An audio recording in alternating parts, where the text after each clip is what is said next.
a sua Bíblia?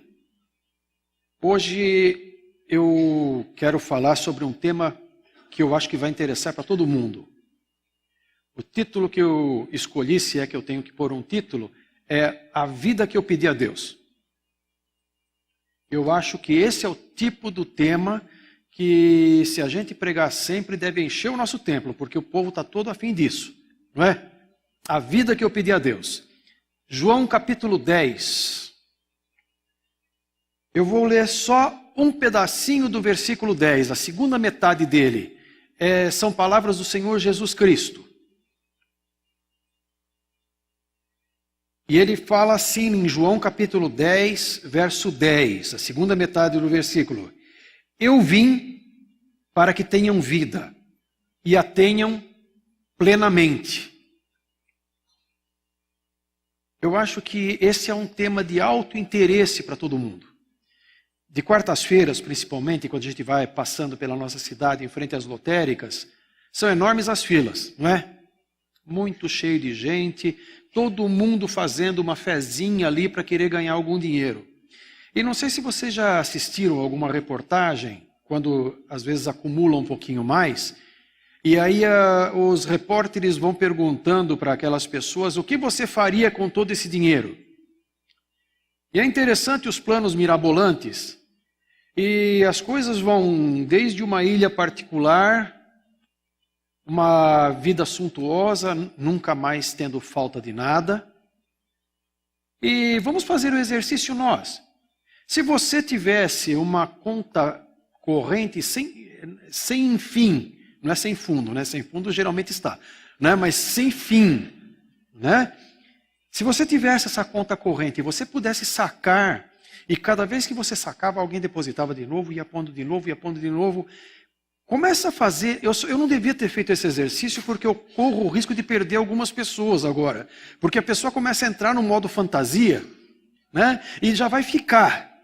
Não, porque daí então eu ia comprar uma ilha, um helicóptero, devia ser com um piloto escravo, né? Porque também.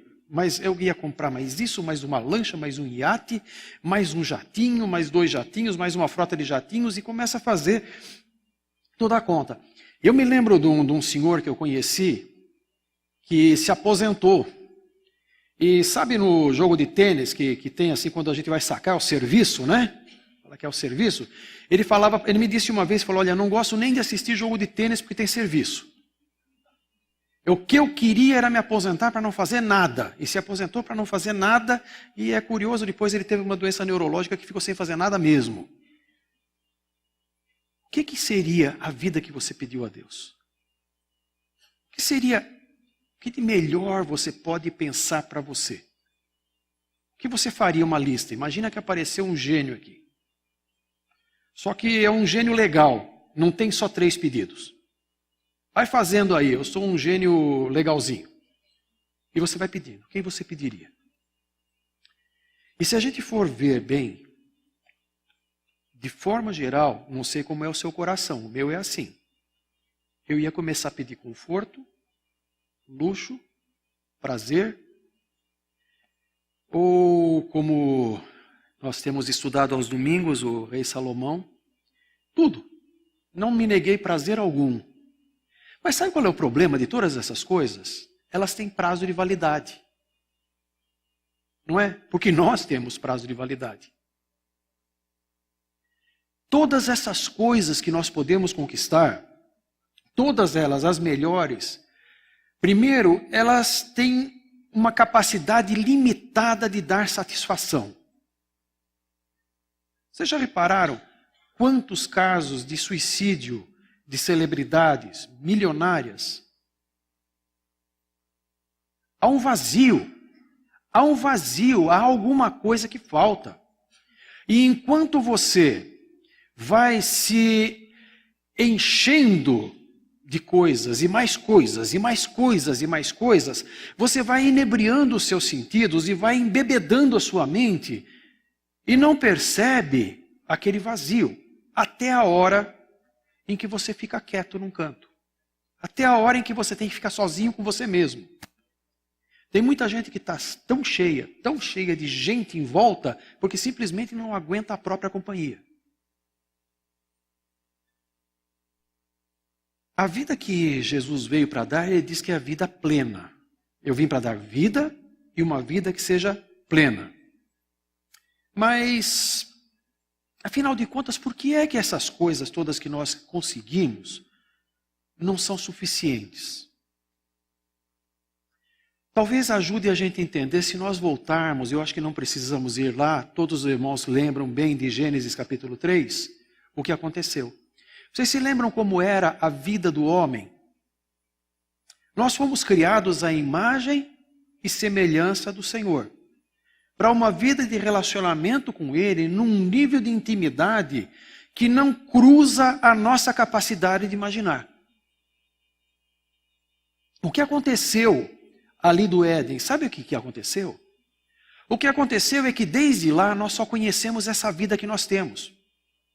Nós só conhecemos isso que nós experimentamos. E nós vivemos uma coisa que eu chamo de vida amputada. Porque a nossa vida foi amputada da dimensão maior. O que sobrou para nós achamos que é muito, porque é tudo que nós conhecemos.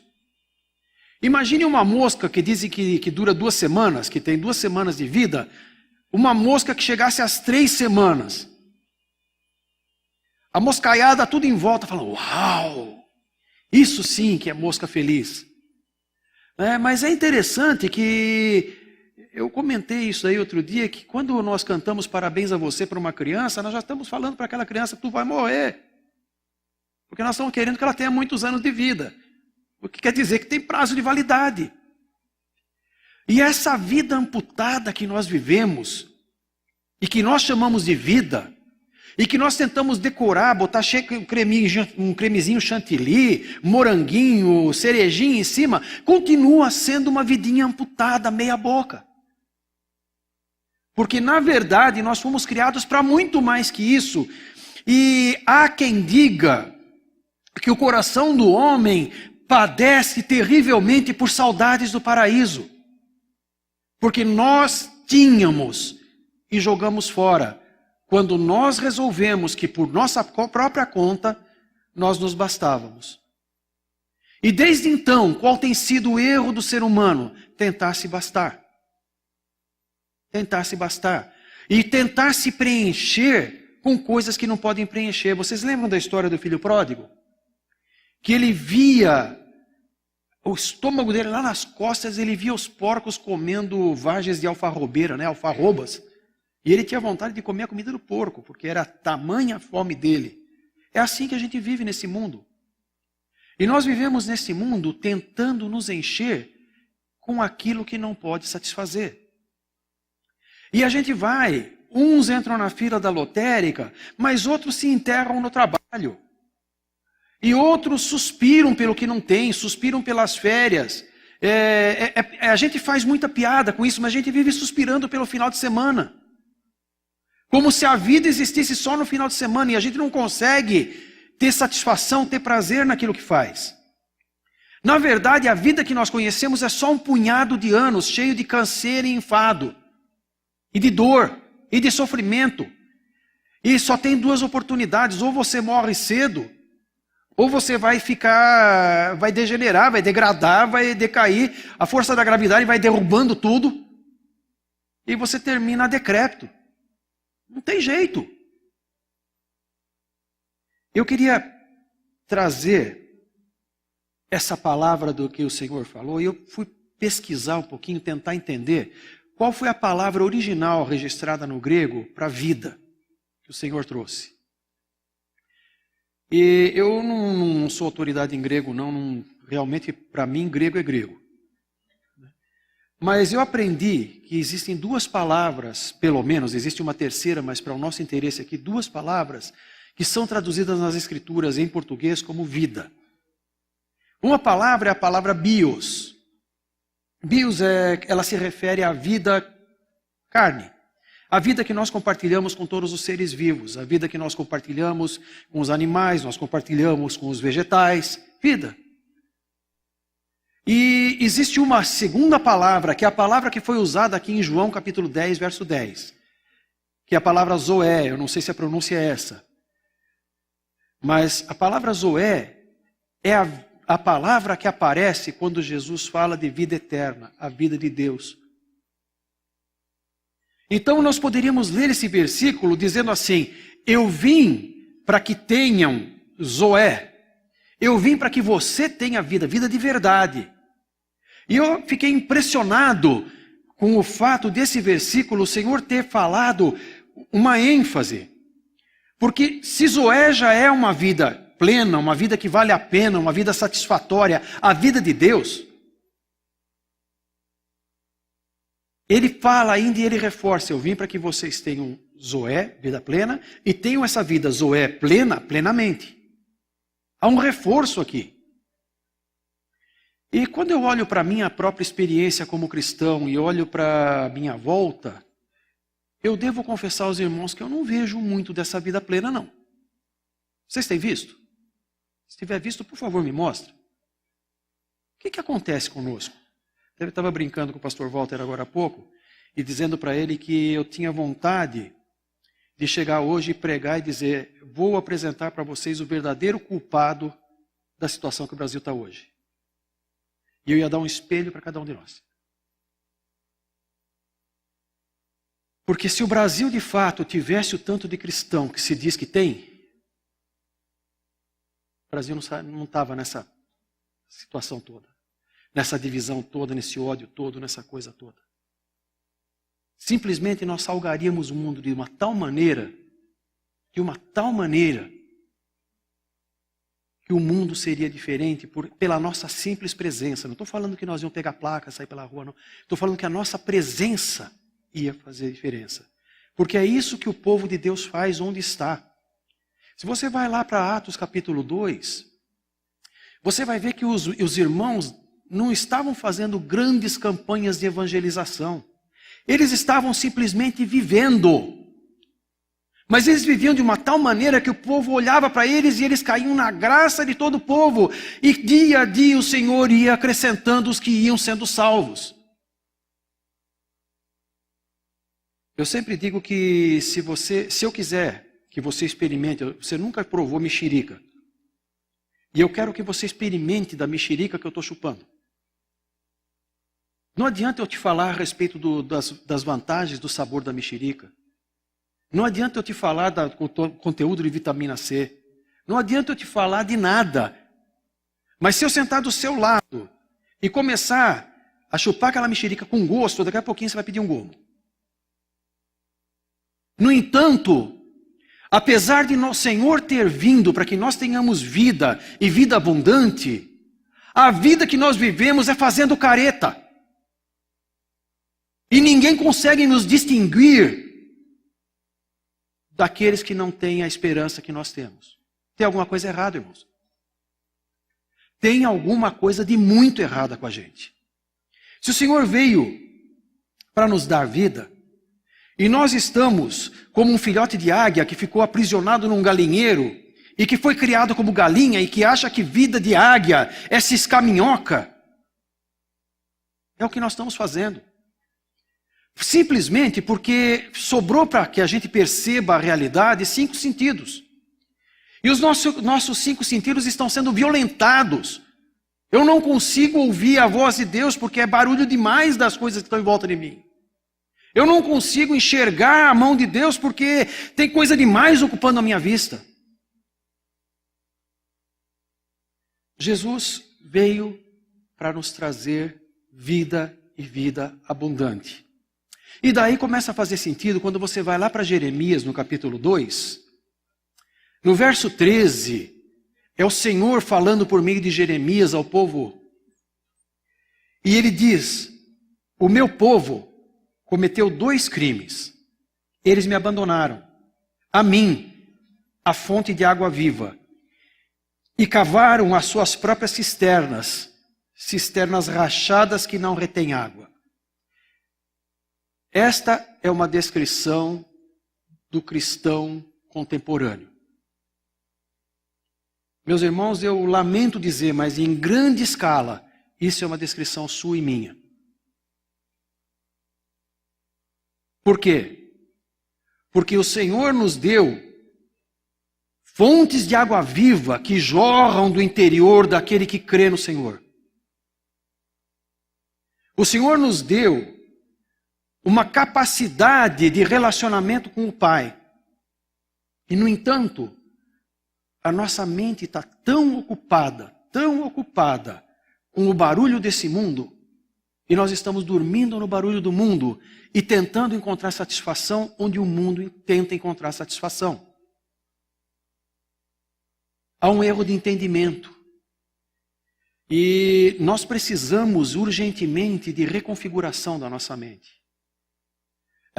O texto de Romanos capítulo 12, verso 2, nunca fez tanto sentido no meu coração como tem feito ultimamente. Eu outro dia, com os irmãos que têm tido a paciência de me ouvir no nosso curso bíblico, eu usei um exemplo, eu peço licença para eles que já ouviram para repetir. Imagine que você é um computador poderoso. Mas com o tempo, o seu HD, você vai navegando na vida, o seu HD vai entrando vírus. E esses vírus vão deixando o seu HD cada vez mais lento, cada vez mais travadão, cada vez mais pesado, cada vez menos eficiente. E isso vai piorando e piorando e piorando, e o computador começa a esquentar. E o computador começa a queimar transistor. E daqui a pouquinho é a bateria que já não está dando conta. E ele está indo, e está indo, está indo. Isso é o que está acontecendo com a gente. Nós fomos criados para uma caminhada completamente diferente. E, no entanto, nós andamos caminhando com o mundo e nós vamos nos enchendo daquela porcariada que atravanca a mente de todo mundo e nós estamos fazendo igualzinho. Só tem um jeito, é Romanos 12, 2. Se você quer experimentar que a vontade de Deus é boa, perfeita e agradável, você precisa formatar o seu HD. Você precisa reconfigurar a sua mente. Você precisa permitir que a sua mente seja reformada. Que novos conceitos sejam inseridos na sua mente. Como é que se faz isso? Quando nós cremos em Cristo, nós nos tornamos, de imediato, capacitados por essa vida Zoé. Na segunda carta de Pedro, ele escreve, no capítulo 1, verso 4, dizendo que a nós foi dado ser participantes da vida divina. Eu tenho visto muita discussão teológica a respeito do que Pedro quis dizer isso, e para mim isso é muito simples. Eu estou em Cristo. Eu estou embebido em Cristo. E em Cristo, eu me tornei participante da vida dele. E agora eu tenho fluindo em mim. Veja que quando eu me converti a Cristo, na verdade, aquilo que sustentava a minha vida a minha vida biológica, eu entendo que ela deixou de existir ali. E eu só estou aqui em pé e falando com vocês, porque hoje existe a vida Zoé fluindo em mim. O Espírito Santo de Deus veio habitar em mim. E eu passei a ter essa vida de Cristo. Como é que a gente aprende? E como é que a gente reconfigura essa mente nossa? Só tem um jeito. Só tem um jeito. Capítulo 9 de Lucas, os versos 23 e 24.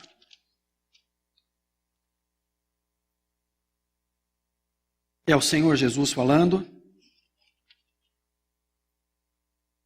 E ele diz assim: se alguém quiser acompanhar-me, parênteses, acompanhar um mestre era como se aprendia nos tempos de Jesus. Se você quisesse ser médico, você tinha que se tornar discípulo de um médico. Você passava a andar com aquele médico e ver como ele fazia, para daí você também fazer. E Jesus diz aqui, então, se você quiser me acompanhar, quem quiser me acompanhar, tem 3 coisas para fazer. Primeiro, negue-se a si mesmo. Segundo, tome diariamente a sua cruz. E terceiro, siga-me. É preciso saber entender o que Jesus está falando. Uma pessoa, às vezes, uma vez me perguntou se esse negar-se a si mesmo era deixar de fazer alguma coisa que a gente gosta muito. Jesus não quer de nós sacrifícios vãos. O que Ele quer de nós é dependência dEle. Como é que foi que nós começamos toda essa bagunça lá em Gênesis 3? Não foi dizendo, deixa que eu faço, deixa que eu decido, eu quero ser como o Senhor, eu quero conhecer. Não, quem decide aqui sou eu. O Senhor disse não, mas eu acho que dá. Negar-se a si mesmo é a primeira coisa que você tem que fazer para chegar a Jesus, que é reconhecê-lo e dizer, é o Senhor e não eu. Vamos combinar uma coisa, Senhor, só existe um Deus e esse não sou eu. Eu preciso me render ao Senhor. E esse me render ao Senhor, claro que ele tem que acontecer de uma vez marcante no começo da nossa caminhada com Cristo. O dia que caem as escamas dos nossos olhos e nós enxergamos no Cristo crucificado a face do Deus vivo, dando a vida por nós, e a gente se enxerga e vê a nossa necessidade, a nossa carência e fala, meu Deus, eu preciso do Senhor, eu não posso viver sem o Senhor. Mas também acontece no dia a dia, porque no dia a dia nós nos levantamos da cama e saímos correndo para fazer os nossos afazeres na dependência da nossa força. E nós olhamos para aquilo que está diante de nós no depender da nossa força. E nós nos desesperamos porque as coisas são maiores do que nós. Eu preciso aprender a negar a mim mesmo se eu quiser experimentar a vida plena. Em segundo lugar, tome a cada dia a sua cruz. Há quem pense que carregar uma cruz é ter um parente chato. Não é isso. Pense no compromisso, na agenda de um condenado à cruz a caminho da crucificação. Alguém tomou a cruz e está indo para a crucificação. Como é que está a agenda dessa pessoa? Quais os próximos compromissos que ela tem? Terminalidade. É um compromisso radical, irrevogável. Um compromisso absoluto, prioritário. Porque, na verdade, em grande parte, uma grande da responsabilidade do nosso sofrimento nesse mundo é porque nós continuamos insistindo em separar uma fatia da pizza como religião e a nossa vida. Então a gente fala da minha vida religiosa, Senhor, abençoa a minha vida espiritual. Você é gato, tem mais de uma vida? A sua vida tem vários aspectos. Tem vários aspectos. E a área prioritária, que é a debaixo da qual tudo mais se acomoda, é o compromisso com o Senhor. E é um compromisso radical, porque nós já estamos crucificados com Cristo. Então a vida que nós vivemos não somos mais nós quem vivemos, é Cristo quem vive em nós. E aí então, a nossa vida passa a ser lida e passa a fazer sentido por andar com Jesus. Não é uma coisa para andar em segundo plano na nossa vida. É em primeiro. É um compromisso radical. Alguns irmãos entregaram a vida por esse compromisso. Alguns irmãos viram família ser exterminada na frente deles por causa desse compromisso. Alguns irmãos foram tratados como lixo no mundo por causa desse compromisso. Essa é uma bandeira, meus irmãos, que foi carregada num rastro de sangue até nós. Em terceiro lugar, negue-se a si mesmo, tome a sua cruz e siga-me. O discipulado de Jesus não tinha muita folga, não. Aqueles irmãos que andaram com Jesus no ministério terreno dele, tinham um compromisso dia e noite com ele. Teve gente que chegou para ele dizer, Senhor, deixa primeiro eu cuidar de uns outros afazeres que eu tenho aqui, depois eu venho seguir o Senhor, tá? Jesus falou, não precisa vir. Não precisa vir. Se você tem outra prioridade na sua vida que não eu, pode esquecer. Não dá para ter duas prioridades. Ninguém pode servir a dois senhores. A palavra do Senhor em Lucas continua, no verso 24. ele explica o que ele disse. Pois quem quiser salvar a sua vida, a perderá. Mas quem perder a sua vida por minha causa, este a salvará. É um compromisso de vida integral. Há um desserviço que foi prestado à cristandade quando se separou a cristandade em castas. O que eu quero dizer é o seguinte: há algumas pessoas que são mais santas. Então essas pessoas que são mais santas vão viver para o Evangelho. Então isso aconteceu nos monastérios, isso aconteceu ainda hoje na própria vida religiosa. E a gente às vezes acaba olhando para os nossos irmãos pastores como se eles fossem, eles têm que ter um compromisso contínuo com o Senhor. Agora eu sou um crente normal, sou um sujeito comum. Meus irmãos, é de gente comum que Jesus está falando. E, aliás, comum somos todos nós. Todos nós somos iguais perante o Senhor e o nosso compromisso é de todos nós.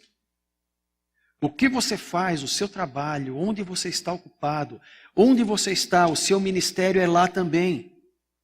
É onde você está que você tem esse compromisso de vida integral com o Senhor. Na verdade, quando Jesus fala de eu vim para que vocês tenham uma vida plena, eu tenho consciência de que Jesus está falando de alguma coisa que vai se cumprir em plenitude na segunda vinda do Senhor.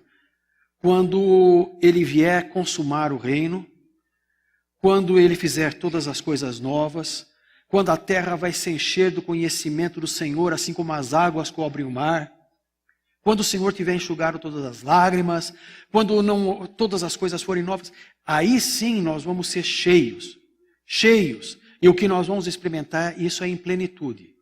No entanto, a boa notícia é que agora, aqui e agora, não só ali e além, mas aqui e agora, nós podemos começar a experimentar vida plena.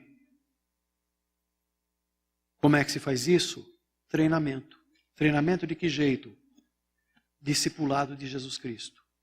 Eu ando, irmãos, absolutamente apaixonado pelo tema discipulado cristão.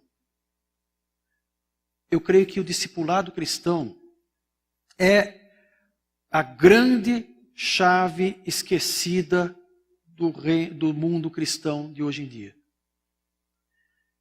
Nós nos tornamos cristãos secularizados porque nós estamos ouvindo demais o mundo e muito pouco o Senhor. Nós temos experimentado pouco dessa plenitude de vida, porque nós temos andado, e eu estou falando nós mesmos, eu também, nós temos andado por demais ligados em circunstâncias. A boa notícia, meus queridos, é que Jesus veio para que nós tenhamos vida. A boa notícia é que essa vida é para aqui e é para agora. Mas ela não é alguma coisa que vai ser dada automaticamente. Você precisa dedicar a sua vida nisso.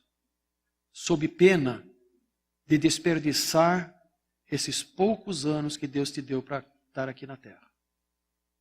Ou a gente vive isso, ou a nossa vida não vale a pena, irmãos. É aquilo, pega o carona no pastor Jessé. E depois de ter feito tudo? Você fez tudo, mas depois? O que sobrou? Tem coisa muito melhor para nós. Tem coisa muito melhor. E o que eu queria dividir com vocês, irmãos, é o que tem queimado no meu coração ultimamente. É o que eu tenho buscado com muito interesse e com muita luta. Eu quero mais dessa vida plena. Eu quero mais dessa vida Zoé. Eu quero experimentar mais do Senhor. Eu não quero mais ficar com o nariz grudado nas circunstâncias. Eu não quero mais estar com os ouvidos pregados do que está em volta de mim. Eu quero parar de escutar esse mundo. Eu quero escutar o Senhor.